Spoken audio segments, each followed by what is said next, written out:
My knuckles were still throbbing from the way I pounded on that office door, but the pain in my chest drowned out everything else. I didn't know it then, not fully, but my life was about to split into a before and an after. It started with a lie so small I almost let myself believe it. "Just a work meeting," Jenna had said, brushing a strand of hair behind her ear as she rushed around the living room, searching for her keys. "Late project review. I'll probably be home after 11. Don't wait up." Her voice was steady, too steady, and the way she smiled didn't reach her eyes. I'd been married to her for 8 years. I knew every quirk, every micro-expression, every shift in her tone. Something in that smile wasn't right.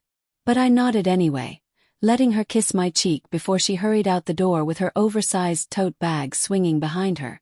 Trust is a strange thing. It takes years to build and only a few seconds of doubt to feel it start to tilt. I tried to distract myself with a basketball game on TV, but the noise felt hollow. I kept glancing at the clock. Then 10:30. At 10:45, a notification buzzed on my phone, a calendar reminder from the shared family app. Quarterly review. Jenna and Mark. At the downtown co-working space. Mark, or boss, single. Charming in that smug, confident way. The kind of man who flirted because he enjoyed watching people react. I'd seen the way he looked at her at a company dinner once, like he was evaluating the structural integrity of her marriage. My chest tightened. The air felt thinner. I wasn't the jealous type. Or I never used to be. Before tonight. I told myself I was being paranoid as I drove. That I'd walk in, find her typing away, and feel like an idiot. But my hands were shaking on the steering wheel. The building was mostly dark when I arrived. Only one office had its light on, faint, flickering under the door. My heartbeat turned into drumfire. I climbed the stairs slowly, each step heavier than the last. I reached the door and pressed my ear against the cool wood. Nothing. A muffled sound. Something like laughter. Then a low moan that froze me where I stood. Cold spike of dread shot up my spine. I knocked hard. My voice came out harsher than I intended. "Jenna. It's me." Silence. Shuffle. Someone whispering. The unmistakable scrape of a chair being moved quickly. My breathing grew ragged. "Jenna, open the door." No answer. My hand acted before my mind caught up. I twisted the handle. I slammed my shoulder into the door once, twice, until the wood splintered and the lock snapped. The room exploded into view. And there she was, on her knees, her hair tousled, her lipstick smeared, and Mark standing in front of her, frozen in shock. Her eyes widened as she scrambled to pull herself together, terror flooding her face. "Michael, wait, this isn't." "Don't," I choked. "Don't you dare." The moment felt unreal, like I had stepped outside my own life and was watching a stranger's world collapse. Jenna's voice trembled. "Please, it just happened. You weren't supposed to."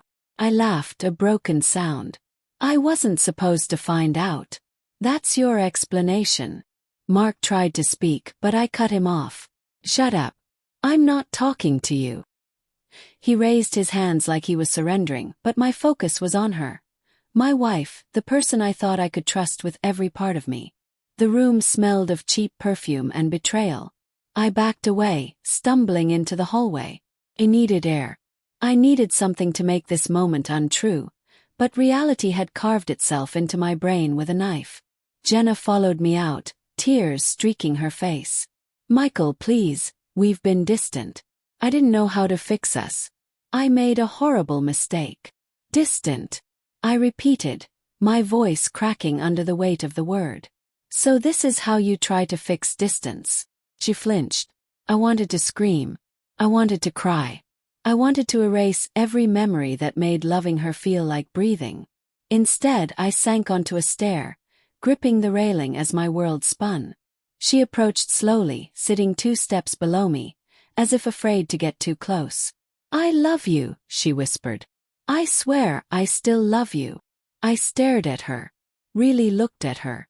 The trembling lips, the eyes swollen with guilt. The woman I thought I'd grow old with. I loved you, I said quietly. And you threw that away for a what? A thrill. Attention. Her shoulders caved. It wasn't like that, she whispered.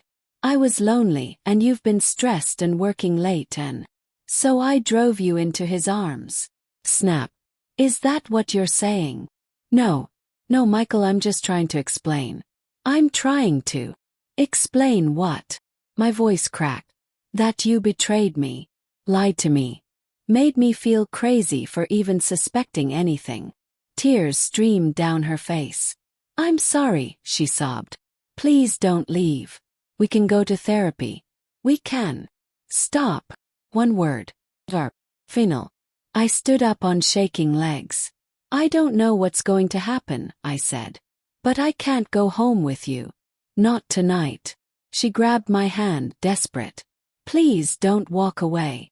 Her fingers clung to mine the same way they had on our wedding day, except now the weight was different. Heavy. Hazen. I pulled my hand back. And in that moment, something inside me broke so quietly I almost didn't hear it.